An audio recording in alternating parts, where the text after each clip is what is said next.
एक एक अलीराजपुर का जोबट थाने का केस है। वो एक मूक बधिर लड़की 18 साल की, वो एक कटा हुआ सिर और कटा हुआ धड़ ऐसे दोनों हाथ में लेके थानेदार की टेबल पे उसने ले जाकर रख दिया।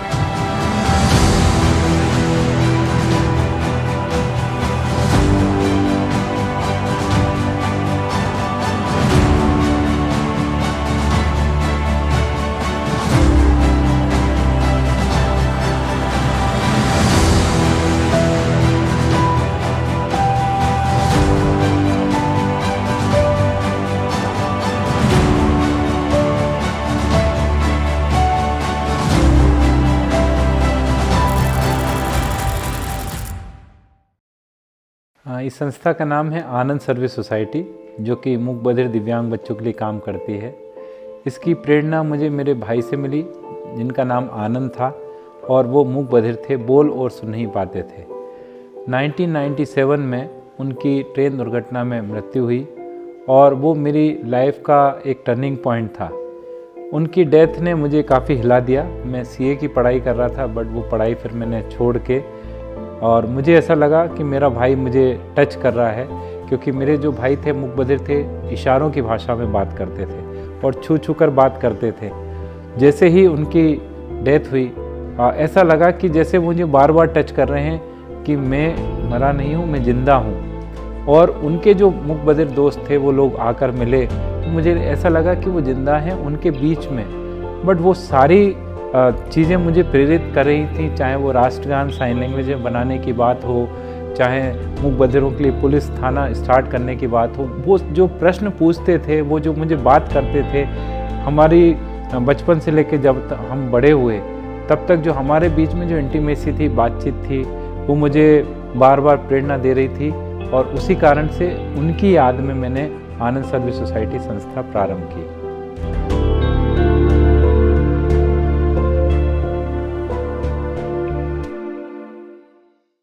जब इस काम को शुरू कराना, तो इनिशियली जो चैलेंजेस थे वो ये थे कि मूक बधिर जो मानसिक दिव्यांग बच्चे हैं, उनके साथ में रेप बहुत होते थे। पहले भी होते थे, अभी भी होते, अब वो रजिस्टर होते हैं। पहले जब होते थे तो उन बच्चियों की कोई सुनवाई नहीं हो पाती थी, जो कि कौन उनकी भाषा को समझेगा, कौन आगे तक उनके लिए खड़ा रहेगा, कोई उनके लिए कोर्ट में जाएगा। ये बड़ा एक दिक्कत वाली बात थी।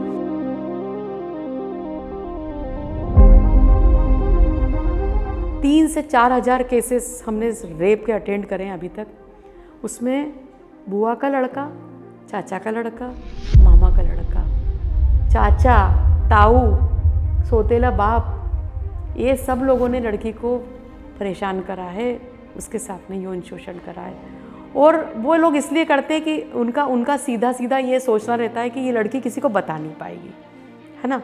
ये एक उनका टारगेट रहता है। दूसरा क्या रहता है कि उनको ये लगता है कि अगर ये कोशिश भी करेगी तो कोई इसको मदद नहीं करने वाला, क्योंकि ये बहुत कोर्ट की और पुलिस की जो प्रोसीडिंग होती है ना, ये ऐसी नहीं होती कि आप गए, एफआईआर हुई और कल सजा हुई। ये स्ट्रेच होती है रबर बैंड जैसी, 1 साल, 2 साल, 4 साल ऐसे चलती है। तो उतने टाइम में तो चीज़ें ही बदल जाती है।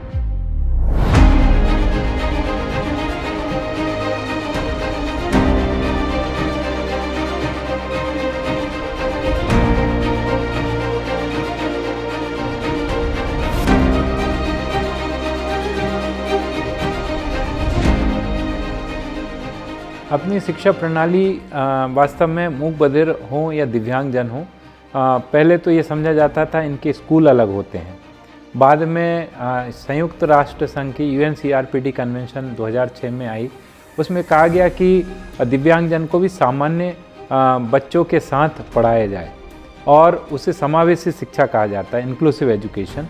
तो हम लोगों ने इंक्लूसिव एजुकेशन पे काम किया। आज हमारे जितने भी मूक बधिर बच्चे हमारी संस्था के माध्यम से अध्ययन कर रहे हैं, आज वो नॉर्मल स्कूल में पढ़ रहे हैं, सामान्य विद्यालयों में पढ़ रहे हैं, रेगुलर स्कूल्स में। सामान्य की वजह मैं रेगुलर स्कूल्स कहना पसंद करूँगा। और इंदौर से हमने जो जर्नी स्टार्ट की थी, और उसको काफ़ी एप्रिसिएशन मिला। जो कमिश्नर सोशल जस्टिस थे, उन्होंने मध्य प्रदेश के सारे डिस्ट्रिक्ट कलेक्टर्स को लिखा कि आनंद सोसाइटी का यह प्रयोग कि मूक बधिर बच्चे सामान्य बच्चों के बीच पढ़ते हैं और सामान्य बच्चों के बीच में रेगुलर स्कूल में टॉप करते हैं, ये एक अनुपम उदाहरण है, अनुकरणीय उदाहरण है। और आज पूरे देश भर में ये समावेशन के मॉडल को अपनाया जा रहा है और हमें खुशी इस बात की है कि शिक्षा प्रणाली में ना सिर्फ स्पेशल स्कूल, वहाँ पे भी हमने मदद की है, कार्य किया है, सहयोग किया है और अब सामान्य बच्चों के बीच में भी ये बच्चे बहुत अच्छे से ग्रूम हो रहे हैं।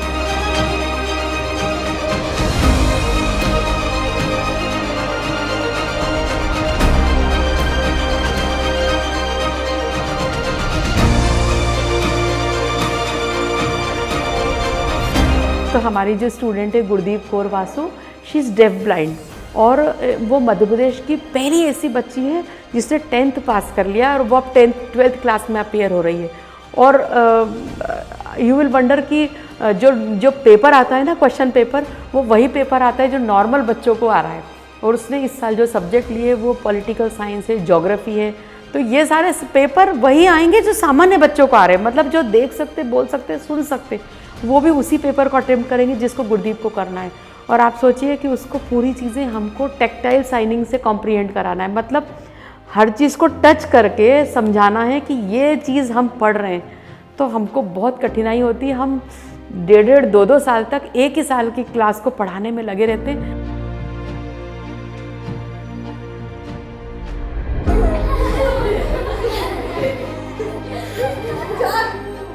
एक हमारा स्टूडेंट है गोकरण पाटिल। वो गोकरण पाटिल जो है उसके दोनों हाथ नहीं हैं और वो मूक बधिर भी है। जब हमारे पास उसको लाया गया तो अब मूक बधिर बच्चों को पढ़ाने के लिए हाथों का इस्तेमाल होता है, साइन लैंग्वेज में बात करते हैं। अब ऐसा मूक बधिर जिसके दोनों हाथ ही नहीं है उसको पढ़ाएंगे कैसे, ये चुनौती थी। जब वो आया तो मैंने उससे नाम पूछा तो उसने पैरों से कुछ करके ऐसे दिखाया, तो हमको लगा ये तो पैरों से भी साइन लैंग्वेज यूज़ कर सकता, अल्फ़ाबेट्स बना रहा है। तो गोकरण पाटिल को हम लोगों ने तैयार किया और उसको पूरा सिलेबस पढ़ाया। पैरों से साइन लैंग्वेज में समझ के उसने पूरी किताब को पढ़ा और आपको जानकर खुशी होगी कि उसने एग्ज़ाम भी पैरों से लिखी। वो एक बहुत बड़ा रोल मॉडल है पूरे हिंदुस्तान सबके लिए कि एक मूक बधिर है जिसके दोनों हाथ नहीं हैं लेकिन वो खुश है।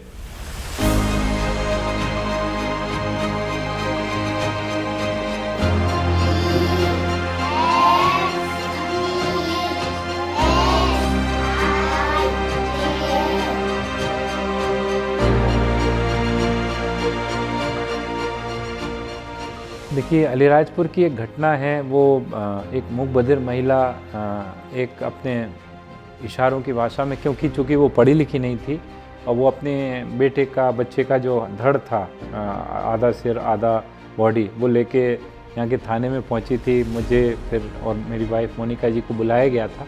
हम लोगों ने साइन लैंग्वेज को समझने का प्रयास किया, लेकिन चूँकि पढ़ी लिखी नहीं थी, साइन लैंग्वेज डेवलप नहीं थी, जैसे तैसे हमने समझा। उसके भाई ने ही उसके बच्चे को फालिया से काट दिया था। तो तब हमको बड़ा दुख हुआ। फिर हमने पता किया तो यहाँ अलीराजपुर जो था, मतलब उस महिला की तो हमने मदद करी न्याय दिलाने में, लेकिन हमको दुख हुआ कि वो पढ़ी लिखी नहीं थी, तो इशारे भी, संकेत भी नहीं आते थे, लिख के भी नहीं बता पा रही थी। हमने इस ज़िले का सर्वे किया तो पता चला भारत का सबसे पिछड़ा ज़िला निरक्षरता में था ये 2011 में। तो हम लोगों ने फिर ये सेंटर स्टार्ट किया, सर्व शिक्षा अभियान में बातचीत की, अल्टीमेटली हमने ये सेंटर चालू किया।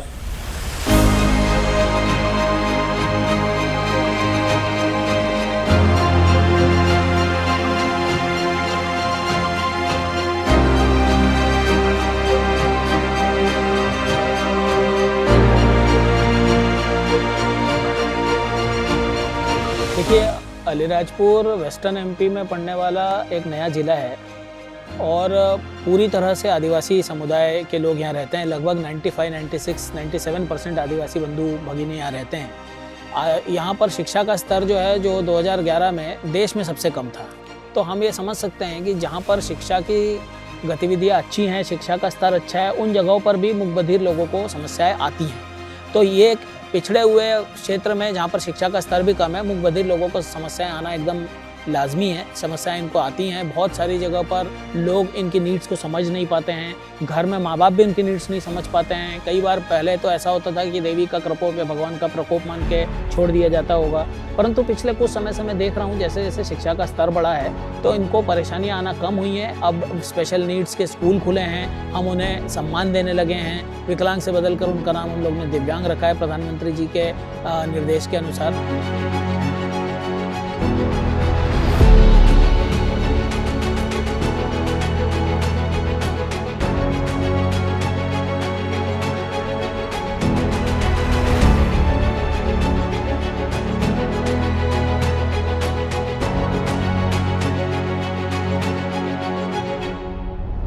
और इसका मूल उद्देश्य ये था कि जो अलीराजपुर और इसके आसपास के जो मूक बधिर दिव्यांग बच्चे हैं उनको पढ़ाया लिखाया जाए। आज ये सेंटर पूरे देश भर में यूनिक इसलिए है कि सबसे इंटीरियर का ज़िला है, ट्राइबल ज़िला है, जहाँ पे पूर्णतः संपूर्ण आबादी आदिवासियों की है।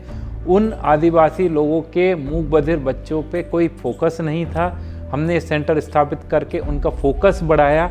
आज ये बच्चे सिर्फ पढ़ ही नहीं रहे हैं बल्कि ये रोजगार में भी आए हैं, प्राइवेट सेक्टर में भी गए, गवर्नमेंट सेक्टर के लिए हमारा प्रयास चल रहा है। आज ये बच्चे ऊपर उठ के समाज की मुख्य धारा में आ रहे हैं। तो ये अलीराजपुर का सेंटर से यहाँ के जो मूक बधिर बच्चे हैं वो काफ़ी आगे बढ़े हैं।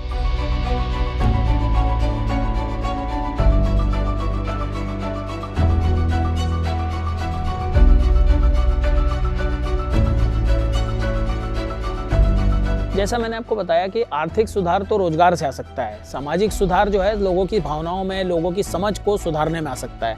तो सामाजिक सुधार तो बहुत आया है, प्रशासन ने इसमें बहुत अच्छे प्रयास किए और इसीलिए आप आज स्कूल में बैठे हैं। हम लोग आज स्कूल में बैठे हुए हैं। ये चिल्ड्रन विद स्पेशल नीड्स का स्कूल है और यहाँ पर इन लोग जितने भी हमारे चिल्ड्रन विद स्पेशल नीड्स के बच्चे हैं पूरे जिले भर के, वो यहाँ पर पढ़ते हैं। और इन लोग को हम लोग उन बच्चों के साथ पढ़ाते हैं जिन लोगों की स्पेशल नीड्स नहीं है, नॉर्मल स्कूल में पढ़ाते हैं, इनके लिए अलग से स्कूल नहीं है। तो धीरे धीरे सामाजिक समरसता के भाव से इनको समाज में जोड़ने का प्रयास पहल की जा रही है। ये सामाजिक सुधार, ये सामाजिक जो चुनौतियाँ उनको कैटर करने का प्रयास है।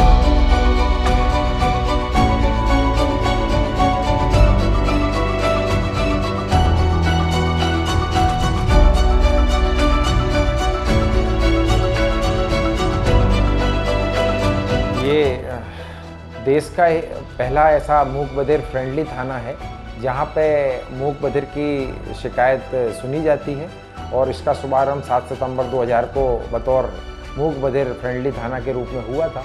इसके अंतर्गत हमने उनके लिए एक स्पेशल सेक्शन बना के रखा है। वहाँ पे एक चैम्बर बना हुआ है जिसमें उस संस्था के आनंद संस्था के मूक बधिर की सुनने वाले लोग आते हैं। पुलिस भी उनके साथ बैठती है और हम उनकी पूरी शिकायत सुनते हैं और उनके प्रकरण को FIR के रूप में दर्ज करते हैं, शिकायत के रूप में दर्ज करते हैं और उसका तुरंत निदान किया जाता है। जैसे एक राजस्थान की घटना थी, हनुमानगढ़ की एक मूक बधिर बच्ची सुसाइड कर रही थी, लेकिन उसकी वीडियो कॉल से लगातार काउंसलिंग करके वहाँ के पुलिस, हनुमानगढ़ पुलिस से ऑनलाइन गूगल सर्च करके उनसे संपर्क करके उसको रेस्क्यू करा और उसको सुसाइड करने से बचाया।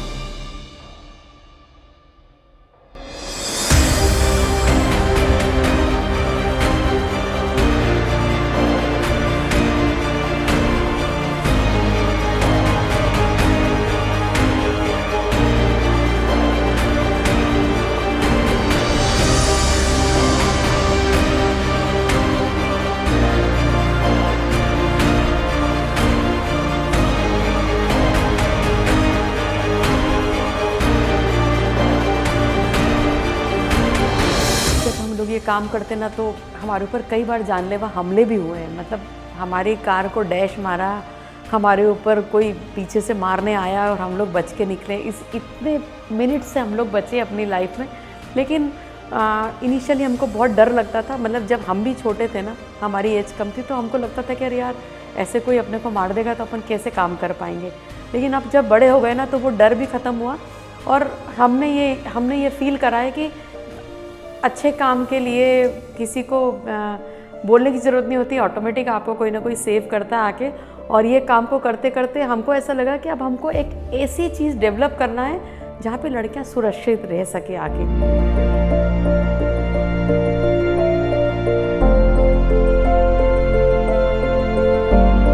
मतलब बोलने बोलने के लिए, क्योंकि बोलना ही पड़ता है, ये संस्था है, बट ये हमारी जॉइंट फैमिली है बहुत बड़ी। और यहाँ पे हमारा एक शेड्यूल है बच्चों का, जैसे हम अपने घर में करते हैं, सुबह उठ के योगा, प्राणायाम, सूर्य नमस्कार और सारी चीज़ें जो स्वास्थ्य को ठीक रखती है वो सब कुछ करते हैं, इंक्लूडिंग मेडिटेशन। हम रोज़ है ना बच्चों को प्रैक्टिस कराते हैं कि ध्यान वो करें, क्योंकि उनको है ना पढ़ाई में हमने देखा जब लगातार इन बच्चों ने ध्यान वगैरह लगाए ना, तो इनका पढ़ाई में फोकस बहुत अच्छा हुआ और इनके रिजल्ट्स हमको अच्छे मिले। उसका बाद एक रूटीन होता है हमारे यहाँ पर कि सुबह ब्रेकफास्ट है, ब्रेकफास्ट के बाद में हमारी सब बच्चियाँ दैनिक क्रिया में लग जाती हैं, अपना रेडी होना, स्कूल के लिए तैयार होना, ये सब करती हैं। और उसके बाद में वो लोग रेडी होते हैं, खाना खाते। खाना खाने के पहले हमारे यहाँ डेली प्रार्थना होती है। हम बिना भगवान को धन्यवाद दिए कभी भी भगवान का प्रसाद नहीं लेते, तो वो होता है।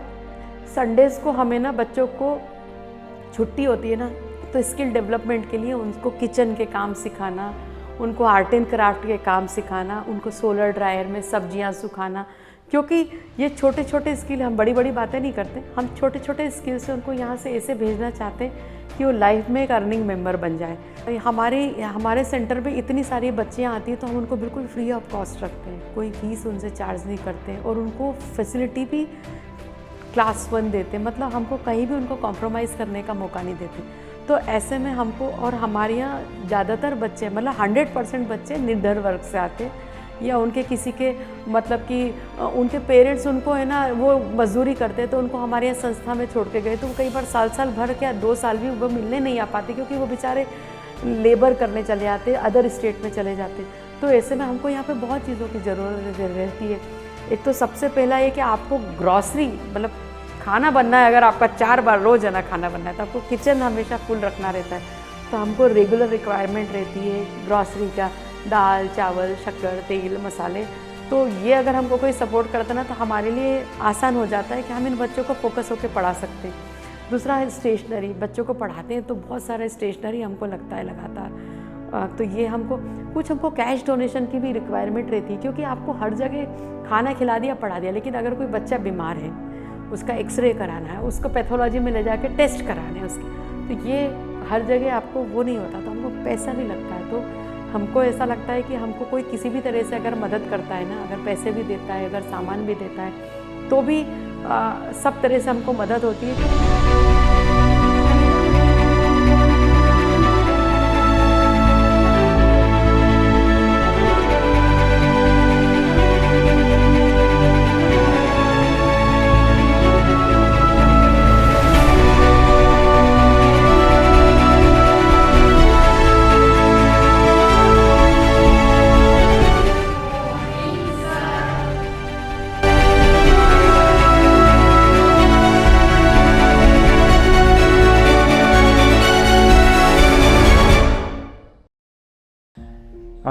मैं आपको बताना चाहूँगा कि मेरे जो बड़े भाई थे मूक बधिर थे, और जब भी जैसे मैं स्कूल प्रेयर में जाता था, असेंबली होती थी, तो जो नॉर्मल लोग खड़े, मतलब जब सब लोग खड़े होते थे तो वो लोग मुंह से गा रहे हैं, तो मेरा भाई बोलता था, इशारों में मुझे ऐसे छूता था, ये सब लोग मुंह से गा रहे हैं, हम इशारों में नहीं गा सकते क्या? तो मैंने कहा कि कैसे गाओगे, इसको साइन लैंग्वेज में बना होना चाहिए। अब साइन लैंग्वेज, लेकिन जब मैंने लोगों से बात की, नहीं ये राष्ट्रगान का अपमान हो जाएगा, साइन लैंग्वेज में नहीं गाना, सावधान की मुद्रा में खड़े रहो, 52 सेकंड में गाओ, राष्ट्रगान जनगण मन ऐसे गाना है। तो मुझे बड़ा दुख होता था कि बोलने वाला तो वो 52 सेकंड को फॉलो करेगा, सावधान की मुद्रा में गाएगा, लेकिन एक मूक बधिर व्यक्ति, भाई उसके अंदर भी तो देशभक्ति की फीलिंग है, वो भी तो भारत माता का सम्मान करता है, राष्ट्रीय ध्वज का, वो कैसे करेंगे? तो ये बात वहाँ पर मुझे लगी कि इसको राष्ट्रगान को मान्यता मिलना चाहिए, और तब हम लोगों ने साइन लैंग्वेज में राष्ट्रगान को कंपोजिट किया, मोनिका जी के साथ बातचीत की, हम लोगों ने उसको बनाया, और फिर उसको जब प्रधानमंत्री अटल बिहारी वाजपेयी जी वर्ष 2003 में इंदौर आए, तो राजेश सिंगड़कर साहब पायलट ड्यूटी में थे। हमने उनसे रिक्वेस्ट किया कि सर हमारा एक ज्ञापन है, हम चाहते हैं कि यदि प्रधानमंत्री जी इसको मान्यता देंगे तो भारत के 78 लाख मूक बधिर इशारों की भाषा में राष्ट्रगान गा सकेंगे। तो फिर हमने प्रधानमंत्री जी, वो राजेश सिंगड़कर साहब के सहयोग से जब हमारी बात वहाँ तक प्रधानमंत्री जी तक पहुँची, तो अटल बिहारी वाजपेयी जी जो एक बहुत बड़े भावुक व्यक्ति थे, काव्यात्मक व्यक्ति थे, उन्होंने उसको मान्यता दे दी और आज वो मान्यता दी। उसके बाद राष्ट्रीय श्रवण बाधित संस्थान ने उस पर रिसर्च किया, अल्टीमेटली उसको ओके किया। आज पूरे भारत के 78 लाख मूक बधिर जब इशारों की भाषा में राष्ट्रगान गाते हैं तो मुझे लगता है कि मैं अपने भाई को सच्ची श्रद्धांजलि दे रहा हूँ। मेरे रोंगटे खड़े हो जाते हैं।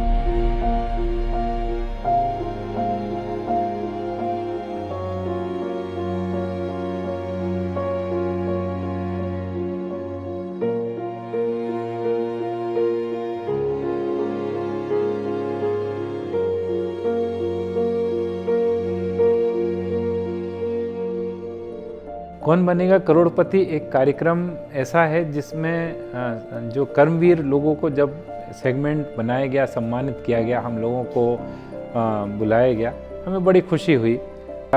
मैं बताना चाहूँगा कि नेशनल एंथम साइन लैंग्वेज में जब हम लोगों ने बनाया था और भारत के प्रधानमंत्री श्री अटल बिहारी वाजपेयी जी से वर्ष 2003 में हमने मान्यता कराई थी, उसके बाद सबसे बड़ी बात थी कि उसको हम कैसे आगे बढ़ाएं, लोगों के बीच में कैसे लाएं।